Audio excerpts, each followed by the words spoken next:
अस्सलाम वालेकुम। मैं हूँ साइमा इसाक। पाकिस्तानी ज़ुबानों के अदब से आज एक उर्दू अफ़साना लेकर हाजिर हुई हूँ, जिसे तहरीर किया है डॉक्टर शेर शाह सैयद ने।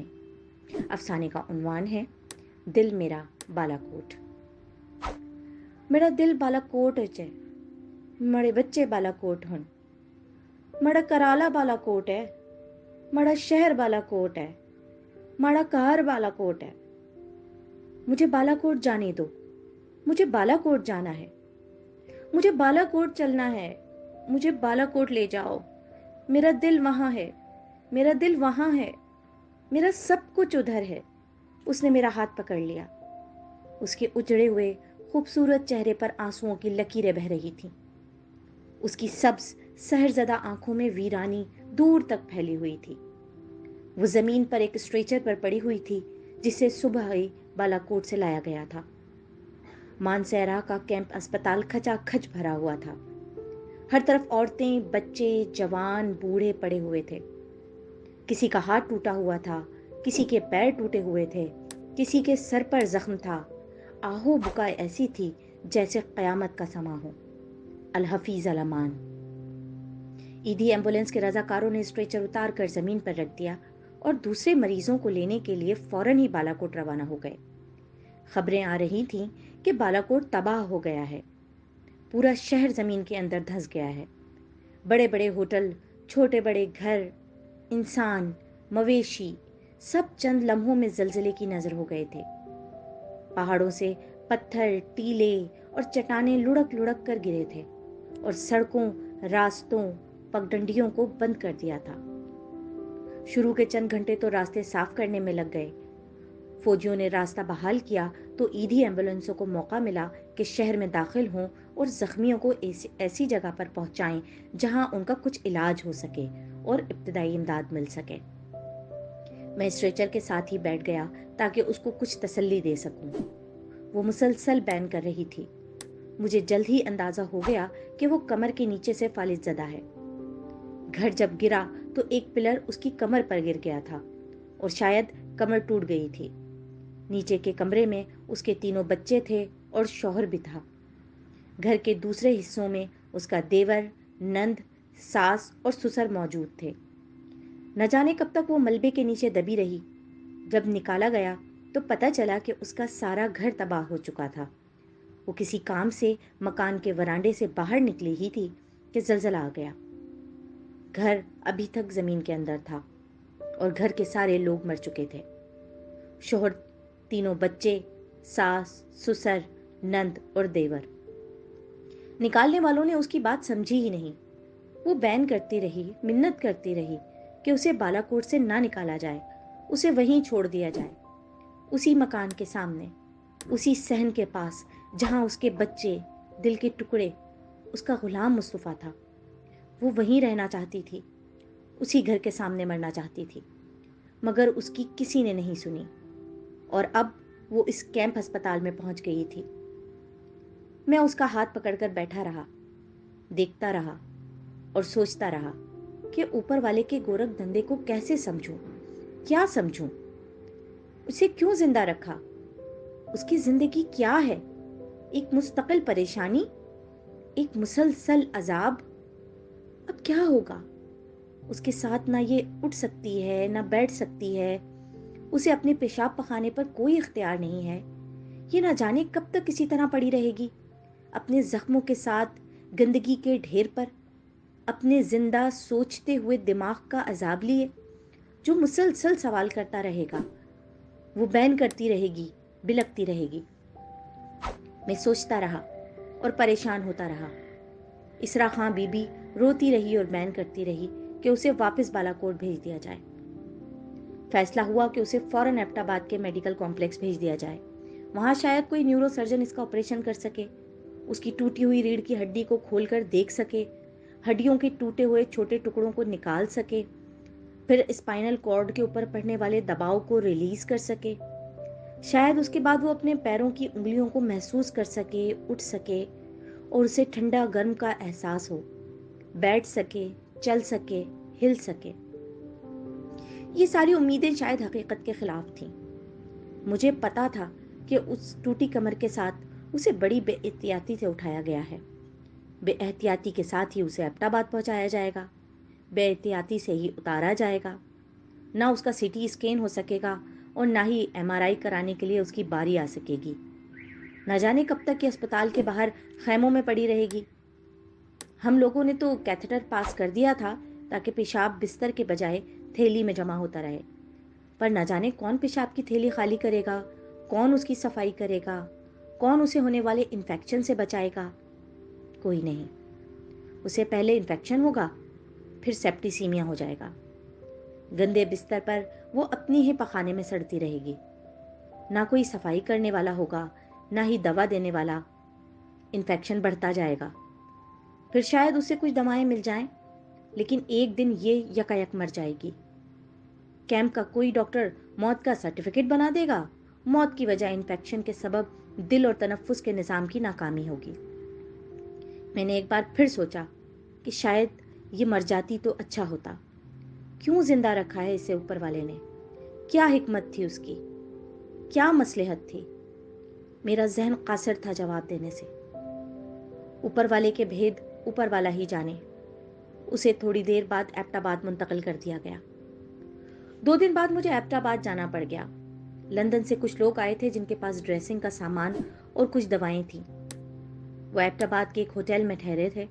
میں نے ان سے سامان لیا اور ایمبولینس میں رکھ کر ایبٹ آباد کے اسپتال روانہ ہو گیا۔ ہسپتال کے باہر کار پارکنگ کی جگہ پر کثیر تعداد میں خیمے لگے ہوئے تھے۔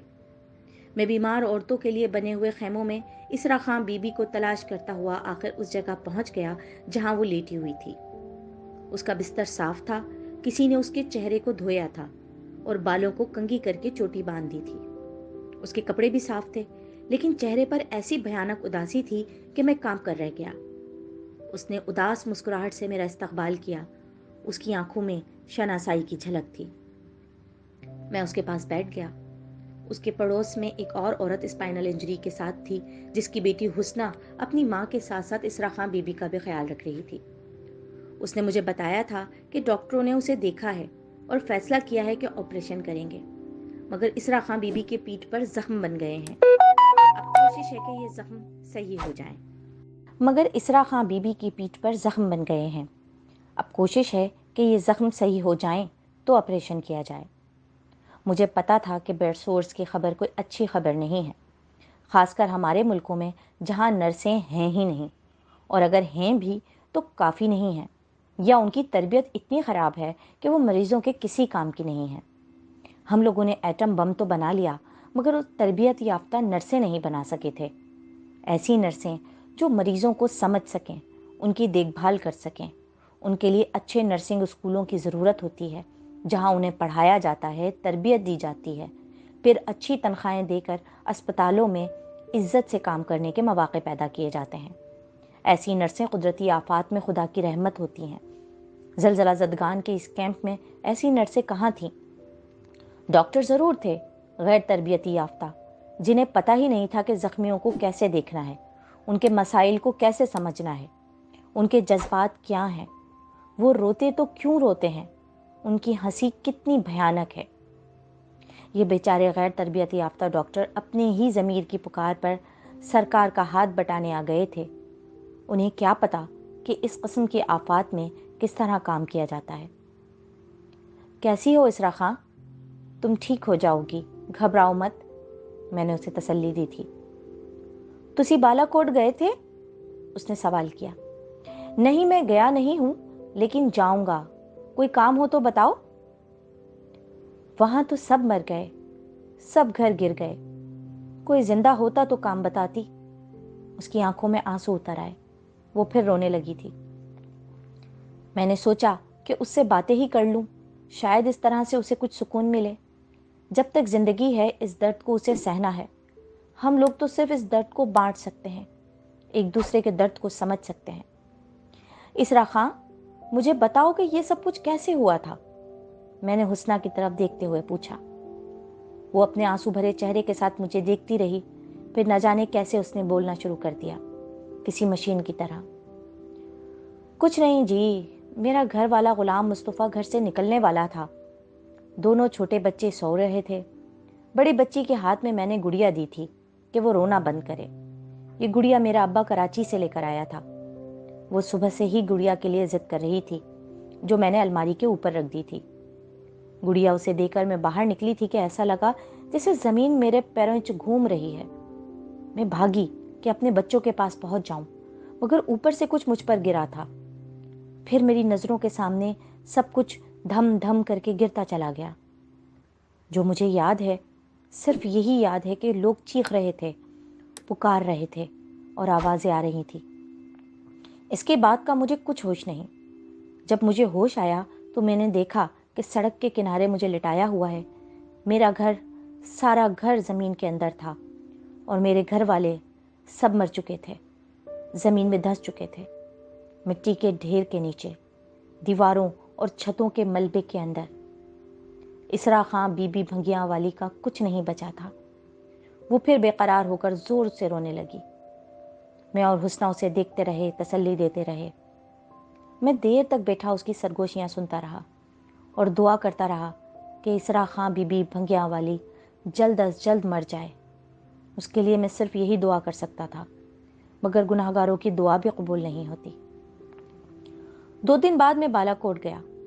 ऐसी तबाही मैंने कभी भी नहीं देखी, न हकीकत में, न तस्वीरों में, और ना ही मैंने सोचा था कि इमारतें इस तरह से भी तबाह हो सकती हैं। कागान रोड पर दोनों जानिब से बने हुए होटल मिट्टी के तोदों की तरह जमीन पर ढेर हो गए थे। न जाने किन लोगों ने ये इमारतें बनाने की इजाजत दी थी। लगता था जैसे कि ये इमारतें किसी कायदे और कानून के बगैर बनाई गई थीं, एक के ऊपर एक, आगे पीछे निकली हुई। जमीन के ऊपर, चट्टान के नीचे, नाले के साथ, पगडंडी की राह पर न कोई नक्शा, न कोई प्लान, जैसे लोग समंदर पर रेत के घरोंदे बनाते हैं। मुझे लगा जैसे लोहा और सीमेंट का भी कोई मुनासिब इस्तेमाल नहीं किया गया। मेरी नज़र में थोड़ी देर के लिए गुलिस्तान जौहर, खारा दर, मीठा दर, जूना मार्केट की बिल्डिंगें और पुराना कराची घूम गया। वो भी तो ऐसा ही है। किसी ने देखा है कि कौन क्या बना रहा है? मैं घबरा सा गया। मैं सोचता हुआ, घूमता हुआ बालाकोट बाजार से निकलकर मस्जिद के बाद पहाड़ी ढलान के साथ नीचे उतर गया। भंगिया मोहल्ले में मलबा उठाने का काम अब शुरू हुआ था। फौजी और रजाकार मलबा साफ कर रहे थे। एक जम्मे गफीर खड़ा तमाशा देख रहा था। मैं भी आगे बढ़कर तमाशबीनों में शामिल हो गया। एक दीवार उठाई तो सामने 3 बच्चों की बोसीदा लाशें नजर आईं। एक बच्ची, एक गुड़िया अपने सीने से लगाए लगाए मर गई थी। मैं समझ गया कि ये मोहल्ला भंगिया में इसरा खां बीबी ही का घर है। ये उसके बच्चे हैं। लाशें उठा ली गई थीं। नई नवेली गुड़िया करीबी मलबे के ढेर पर पड़ी थी। मैंने वो गुड़िया उठा ली कि कल परसों इसरा खां बीबी को दे दूंगा, उसके बच्चों की आखिरी यादगार, उसके बाप का तोहफा। इंसान इन्हीं यादों के सहारे तो जिंदा रहता है। किसी की दी हुई अंगूठी, किसी का दिया हुआ कड़ा या कंगन, किसी का बुना हुआ स्वेटर, कोई टाई, कोई कलम, कोई पुरानी तस्वीर। मैंने सोचा कि इसरा खां बीबी इस गुड़िया को गले से लगा के रखेगी, शायद उसे कुछ सुकून मिल जाए, कुछ आराम, कुछ जहनी तस्कीन। काश काश। 4 दिन तक मैं बहुत मसरूफ रहा। सोचने की भी फुर्सत नहीं मिली थी। 5वें दिन सुबह मुझे फिर एबटाबाद जाना पड़ा। इस्लामाबाद से टेटनस के इंजेक्शन आ गए थे। वहां से मुझे अपने कैंप अस्पताल आना था। निकलते वक्त मैंने बालाकोट से निकाली हुई गुड़िया ले ली कि इसरा खां बीबी को दे दूंगा। अयूब मेडिकल कॉम्प्लेक्स पहुंचकर सबसे पहले मैं इसरा खां बीबी के खैमे की तरफ गया तो थम कर रह गया। ईदी एम्बुलेंस के रजाकार स्ट्रेचर पर इसरा खां बीबी की लाश लेकर जाने वाले ही थे। हुस्ना साथ साथ थे, जिसकी आंखों से आंसुओं की रिमझिम हो रही थी। सुबह किसी वक्त इसरा खां बीबी बालाकोट को याद करते करते अपने जख्मों से भरे हुए जिस्म का बोझ छोड़कर खामोशी से चल बसी थी। उसकी सब्ज आंखें, गहरी आंखें बंद थीं। उसकी चौड़ी पेशानी पर उसके बाल जैसे चिपक से गए थे। उसके नहीफ मगर खूबसूरत चेहरे पर सुकून ही सुकून दिखाई दे रहा था। मैंने धीरे से गुड़िया को उसके साथ लटा दिया। मेरी दुआ कबूल हो गई। मैंने दिल ही दिल में ऊपर वाले का शुक्र अदा किया था।